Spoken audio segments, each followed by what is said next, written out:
Okay, if I asked you, like, right now, to list 5 things everyone agrees are good for you, I bet reading makes that list. Probably near the top. Oh, absolutely. It's almost a given. But here's the thing, right? We often just nod along with these vague ideas that it expands your mind. Oh, it's so relaxing. And well, we don't really do vague platitudes here. No, definitely not. When we tackle something, we want the nuts and bolts, the wiring diagram, you know? If something is truly transformative, what's actually happening? So our mission today is basically to cut through all that noise and lay out the specific architecture. We're talking 15 core mechanisms that make picking up a book, honestly, one of the most powerful upgrades for your brain and, well, your whole life. Yeah, we're synthesizing this incredible resource that maps out these 15 benefits almost like a blueprint. Think of this as a shortcut for you, the listener. You get the full picture, the specific games, the cognitive science underneath, without needing a library card for a stack of research papers. Exactly. It's less about advice and more actionable insight. We're going beyond just, hey, you should read more, to explaining how it sharpens your focus, makes you a better communicator, helps you handle stress, even sleep better. Okay, no time to waste then. Yep. Let's start where any big upgrade has to start. The internal hardware, the cognitive machinery itself. Okay, no time to waste. Then let's start where any big upgrade has to start. Right, this idea of upgrading the internal hardware. This section is all about how that consistent act of reading, engaging with text, actually physically strengthens your mind. We're aiming for a brain that's, well, faster, tougher, and just more efficient at dealing with everything life throws at it. Hashtag CA. Sharpening the mental edge, focus, and brain function. Let's jump straight into maybe the most critical one today. Improved focus. I mean, seriously, in 2024, focus feels like a genuine superpower. We're swimming in distractions, right? Phones buzzing, endless notifications, background noise, those addictive short videos. Reading is like the antidote to all that. It really is. It demands this deliberate, sustained mental effort. Your brain gets used to this constant stream of quick hits, little dopamine rewards every few seconds online. But with a book, suddenly it's forced to track this single complex thing that unfolds maybe over hours, hundreds of pages. It's pure mental resistance training. So you can't just zone out for 30 seconds and expect to pick it back up easily like you might with a video. Exactly. If you're following a complex plot or a detailed argument, drifting off means you lose the thread. This strains what psychologists call inhibitory control, basically, your ability to shut out distractions, ignore irrelevant thoughts. So concentration improves over time simply because the activity requires that long-term focus. You're teaching your brain to stick with something that might take, say, 6 hours to fully resolve. And that foundational skill, that muscle memory for paying attention, then carries over. Absolutely. It translates directly into how you handle a long meeting, how you tackle a complicated spreadsheet, or digest a dense project proposal. It's foundational. Okay, and that mental workout leads us straight into the biology, the idea that reading actually strengthens your brain. The source uses that great analogy. Reading is like hitting the gym for your brain. But what's the specific neurological lift happening there? Yeah, and it's not just like a nice phrase. It's based on real neurological changes, neuroplasticity. When you read, you're firing up multiple brain regions all at once. We're talking language centers, obviously, like Broca's and Wernicke's areas, but also the auditory cortex. Even reading silently, your brain kind of hears the words, Right. And the temporal lobe, which handles understanding and memory. It's a whole network. So it's a proper full-circuit workout then. It absolutely is. And this constant complex activity does 2 things. It strengthens the connections you already have between neurons, making information flow faster, more efficiently. And it actually helps build new pathways. Studies have literally shown increases in gray matter density in brain areas tied to language and understanding stories after periods of sustained reading. You are physically optimizing your cognitive engine. Wow. Okay, so keeping the brain active like that makes it stronger, more resilient long term. Fundamentally, yes. A stimulated, well-connected brain is better equipped to handle challenges and resist cognitive decline as we age. It's basic maintenance, but incredibly powerful. Okay, so if reading is building these connections, making the brain stronger, the immediate practical benefit we see is in stronger memory and recall. How does that work? Well, just think about the sheer amount of information you have to manage, even in a, let's say, moderately complex novel. You've got maybe dozens of characters, several storylines weaving together, different locations, clues dropped early on that become important later. Right, you have to keep track of it all. Exactly. Your brain has to constantly hold on to all these separate bits of data and pull them up when needed to make sense of what you're reading right now. It's a nonstop, low-level data retrieval job. Constantly pinging your memory. Precisely.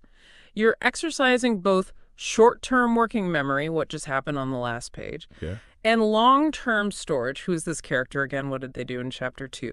You're practicing remembering the sequence of events, the context, and the meaning of concepts. This sustained recall effort is what literally strengthens that overall memory muscle. It trains your brain to file and retrieve information better. So the benefit isn't just remembering the book plot. No, it's that your general recall improves.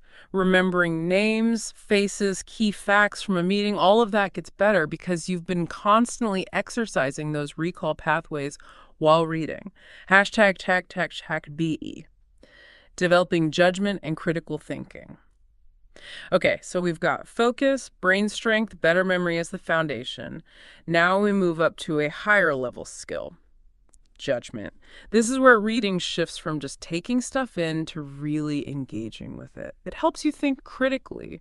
And honestly, this might be the most vital skill for just navigating the world today, wouldn't you agree? Totally agree. It's Yeah. complex out there. Yeah, and the best books, whether they're history, philosophy, even really good fiction, they rarely give you simple, easy answers. They present messiness, contradictions, things that aren't black and white. And the very act of reading forces you to grapple with that ambiguity, doesn't it? You can't just swipe past it. That's the core mechanism, exactly. Critical thinking through reading involves specific mental actions. You're constantly asking questions, or you should be. Can I trust this narrator? What's the hidden assumption behind this argument? How does this character's choice affect everything else? You find yourself comparing different ideas within the text, maybe even comparing this book to others you've read. You're evaluating logic, weighing evidence, maybe even predicting what might happen next based on the information you have. It's like you're running a constant internal fact check or reality check on the material. That's a great way to put it, an internal audit. And this process, this questioning of what you're being told, is the heart of good judgment. Reading provides a safe space to practice cognitive skepticism, to learn to hold off on jumping to conclusions until you've really considered all the angles. The implications are massive then, because this practice translates directly into better real-world judgment. Absolutely. If you can analyze why a character in a novel made a morally gray decision, or evaluate conflicting data in a science article you're reading, you're way better prepared to analyze a business proposal at work or figure out if that news headline is actually telling the whole story. It's basically decision-making training wheels. You practice evaluating complex, multi-sided arguments in the controlled environment of a book. This hones your instinct for looking for nuance, for assessing risk, and ultimately for making smarter choices in your own life, personal and professional. That mental clarity you build analyzing the text becomes the clarity you bring to everything else. Okay, so if Section 1 was about boosting your internal processing power, Section 2 is all about the output.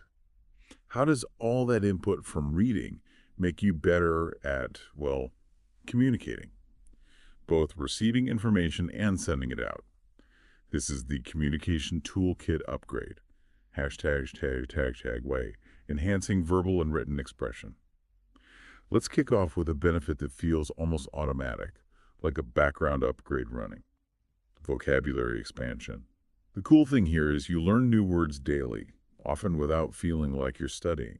Yeah, it's not like drilling flashcards, is it?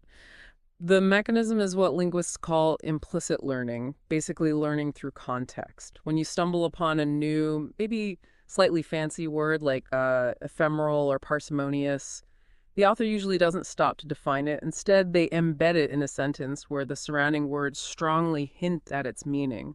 Your brain just sort of absorbs it, not just the definition, but how it's used, the nuance, the grammar that goes with it. It's learning in context, which feels much stickier than just memorizing a definition. Definitely. Rote definitions can fade, but understanding how a word lives in a sentence sticks. So over time, your personal dictionary just grows and grows. And the natural result, you start using these new and smarter words, as the source puts it, in your own conversations and writing. Leading to more precise communication. Exactly. You move beyond vague language and start expressing exact shades of meaning. That's a huge advantage, professionally and socially. And that precision connects directly to the next point.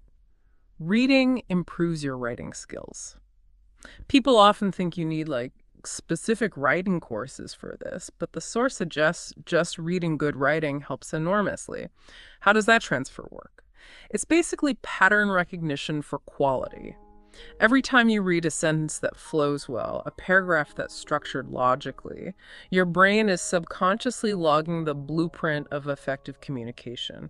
You're soaking up the rhythm of good prose, the way sentences connect, how punctuation guides the reader, and crucially, how skilled writers link different ideas together smoothly. So it's like you're building an internal style guide just by reading, kind of by osmosis. That's a perfect way to describe it. Osmosis. You develop this gut feeling for what good writing sounds like, what it feels like to read. So when you sit down to write yourself, your brain naturally leans towards those effective structures you've absorbed. And the result is writing that's just better. Yeah, inherently smoother, clearer, more persuasive. You're less likely to write clunky sentences or make awkward transitions because you've seen countless examples of how to do it right.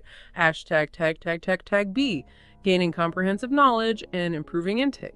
Okay, beyond the style and the words themselves, there's the sheer knowledge you pick up. Reading means you gain knowledge about everything. And it's crucial to underline, this isn't just about textbooks or nonfiction. So important, yes.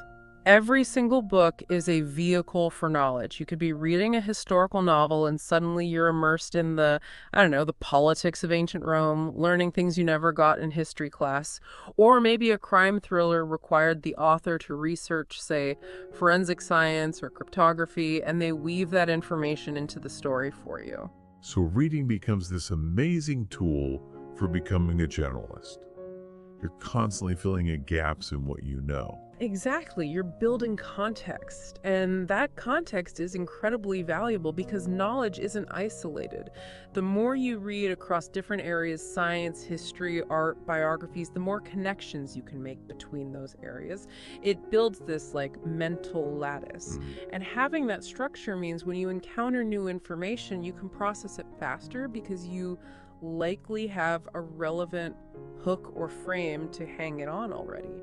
Okay, that deep knowledge base, combined with the focus training we talked about earlier, brings us to a benefit that often catches people off guard. Reading makes you a better listener. I admit, I still find this link a bit surprising. How does silently reading a book make me better at listening to someone talk? It really comes down to that patience and attention factor again. Think about it. What makes someone a good listener? It's rarely about their actual hearing ability. It's about their mental stamina. A great listener pays sustained attention, they resist the urge to interrupt, and they put in the mental effort to really absorb and understand what the other person is saying, even if it's complex or maybe not perfectly structured. Okay. So the focus needed to track a dense argument on page 300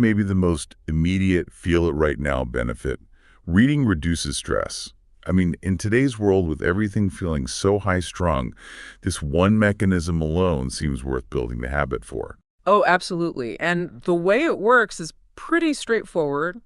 It's basically psychological displacement, but the effect is really profound. When you get lost in a book, you have to direct your full attention to that new world, that different problem, that complex idea. It has to be something totally separate from your own worries and stressors. And that active redirection literally interrupts the cycle of stressful thoughts. Your brain simply can't chew on your anxieties and vividly imagine the scene being described on the page at the same exact time. And the source highlights how fast this works, which is amazing. Research suggests just 6 minutes of reading can significantly lower stress levels. Some studies even found it more effective than, say, listening to music or going for a walk, like 68% more effective. Yeah, that number really jumps out, doesn't it? It shows how efficient reading is as a stress management tool. It's immediate, it's accessible. You just need a book in a few minutes. By focusing on the reading task, your heart rate tends to slow down, muscle tension eases up, and levels of stress hormones like cortisol actually start to decrease. It's intentional mental redirection, providing almost instant calm. A little vacation for your brain, as the source puts it. Okay, so stress reduction is the quick win. But the cumulative effect of all these benefits we're discussing leads to the ultimate emotional outcome. Reading makes you happier. How does it achieve that, though? Well, this benefit is really the sum of its parts, the emotional payoff from everything else. Why does reading regularly contribute to long-term happiness? I think it's because it taps into some fundamental human needs. The need for competence, for connection, for growth. Reading gives you that sense of peace through escaping your worries, right? It offers hope and perspective when you read about different lives and challenges. And there's genuine joy in discovery, in constant learning and intellectual engagement. It sounds like a really positive feedback loop then. Feeling more skilled because your communication is better, feeling more connected because your empathy is up, feeling calmer because stress is down. All that adds up to just feeling better about life overall. Exactly. It boosts your sense of well-being, your life satisfaction. The source isn't exaggerating when it calls it one of the best habits you can ever build for improving your life holistically. It really targets happiness from multiple angles. Hashtag B, expanding empathy and motivation. All right, shifting from inner peace to how we relate outwards. We hit another really powerful social mechanism. Reading boosts empathy. I'd argue this is almost like reading's secret weapon for society, the way it can genuinely change how we see others by letting us, well, live inside their heads for a while. You're absolutely right, and there's solid cognitive science behind this. It ties into developing what psychologists call theory of mind. That basic ability to grasp that other people have their own thoughts, feelings, beliefs, and intentions different from ours. When you read complex fiction, especially narrative fiction with well-developed characters, your brain essentially runs a high-definition simulation of that character's inner world. So you're not just watching them from the outside, you're kind of mentally experiencing their life with them. Precisely. You have to navigate their emotional landscape. Their joy, their sorrow, their ethical struggles, often while recognizing their background, maybe their culture or beliefs, are totally different from your own. This constant practice in seeing the world from another viewpoint strengthens the brain pathways responsible for social understanding. It's like an empathy workout machine. You practice stepping outside yourself on the page, understanding complexity, Yeah. and that makes you better at doing it in real life. Exactly. It helps break down our natural self-centeredness Mm-hmm. by making you genuinely feel for characters who might be very different from you, different circumstances, different struggles. Reading equips you to handle real-world disagreements better, build stronger relationships, and just generally be more compassionate. And sometimes that deep connection, seeing someone else's struggle or triumph, can actually push us to act ourselves. Which brings us to motivation. Books have this unique power to be catalysts, right? They can genuinely inspire and motivate you. They really can. They're full of blueprints and encouragement. Think about it, whether it's a powerful quote from someone in history, a detailed story of how someone built something amazing from nothing, or just the incredible resilience shown by a fictional hero. Books are packed with possibility. The source nails it when it says a single quote or story can sometimes light a fire in your heart. It takes an abstract idea like, oh, I wish I could achieve that, and makes it feel more concrete, more like, okay, maybe this is how it could be done. Exactly. It provides both the emotional spark, seeing someone else succeed makes you feel it's possible, and sometimes practical steps or insights. Seeing a path laid out, or even just recognizing your own struggles described perfectly by someone else, can be the push you need to get unstuck. It shifts your internal narrative from, I can't, towards, maybe I should try. Yes. Books become fuel for tackling goals, making changes you know you need to make, or finally chasing after those dreams you put on the back burner. They give you courage. Okay, for our final section, let's look at how the actual act of reading, the behavior itself, impacts our daily structure and even our physical routines. This is about building discipline and getting better rest. Hashtag gay, building consistency and self-control. Let's talk about a behavioral side effect that's goals for anyone trying to achieve anything. Books build self-discipline. This isn't just about the mental boost. It's about developing character through the simple act of finishing something. That's a great point. Finishing a book, especially one that's maybe a bit long or challenging, is fundamentally an exercise in delayed gratification, isn't it? It takes a whole series of small, consistent choices, often over days or even weeks. You have to repeatedly choose the slower, deeper reward of the book over the quick, easy hit of scrolling your phone or watching another short video. It demands patience when the plot is slow or the ideas are complex, and consistency when you might feel like doing something easier. So the mechanism is basically practicing successful long-term project management, but applied to a book, one page at a time. That's a fantastic way to put it. Yeah, every time you push through a tough chapter or finally finish the whole book, you're sending a little message to your brain. Hey, I can stick with things. I can put off immediate pleasure for a bigger payoff later. And that consistent effort, that structure and patience strengthens your general self-control muscle. It builds self-efficacy, the belief you can actually do things, which then spills over into other areas of life. Like sticking to an exercise plan or managing your budget. Exactly. Or tackling that big project at work. The discipline you build by consistently reading becomes a foundation.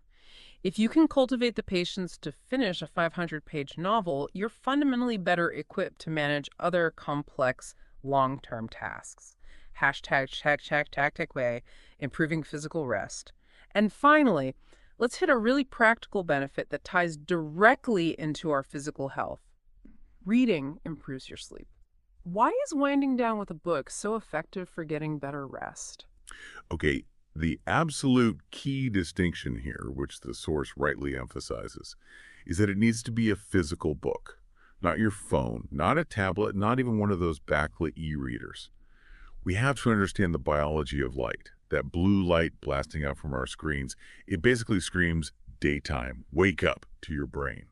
It actively suppresses the release of melatonin, which is the hormone your body needs to signal that it's time to sleep. So even if scrolling feels relaxing neurologically, it's sending the wrong signals to your brain before bed. It's confusing it.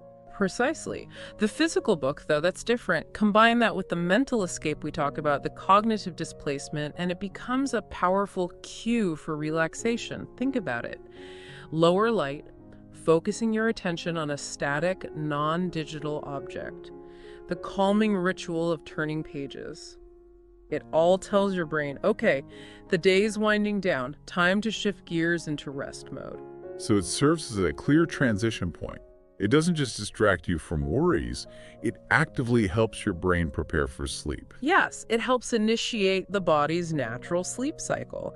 That consistent routine, reading a physical book before bed, helps people fall asleep faster and often leads to deeper, more restorative sleep throughout the night. It's almost like a necessary antidote to our constantly on screen-filled lives. It really is. Yeah. It provides a structured, calming routine that supports genuine physical and mental rest. A huge practical benefit. Wow.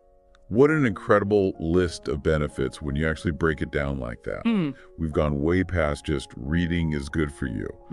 We're talking resistance training for focus, physical upgrades for your brain, an empathy generator for connecting with others, even a built-in sleep aid for your body. It's kind of amazing. The synthesis is just undeniable, isn't it? Right. Reading seems to be the single most efficient, holistic habit you can pick up for overall life improvement. It literally lowers stress hormones in minutes, builds critical judgment over years, improves your vocabulary and writing almost passively, and supports your brain health long-term. And crucially, all 15 of these mechanisms feed into each other. They work together. The simple rule really does hold. The more you read, the more you grow cognitively, emotionally, socially. So whether your goal is just that quick 10-minute stress break or you're ready to tackle some dense nonfiction that really makes you think, the power is there. Yeah. Find that next book, start building the habit, initiate that upgrade. And that brings us perfectly to our final thought for you to take away. We've spent this deep dive detailing how these small, consistent inputs, just reading a few pages each day, can fundamentally rewire your brain for better focus, deeper understanding, stronger judgment. So if your brain is constantly adapting and optimizing based on what you feed it, what other area of your life right now could benefit from that same principle? What tiny, consistent daily input could lead to unexpected, maybe even transformative results down the line? Look for that small habit with the potential for the biggest ripple effect. Keep learning, keep challenging yourself, and keep diving deep. We'll catch you next time.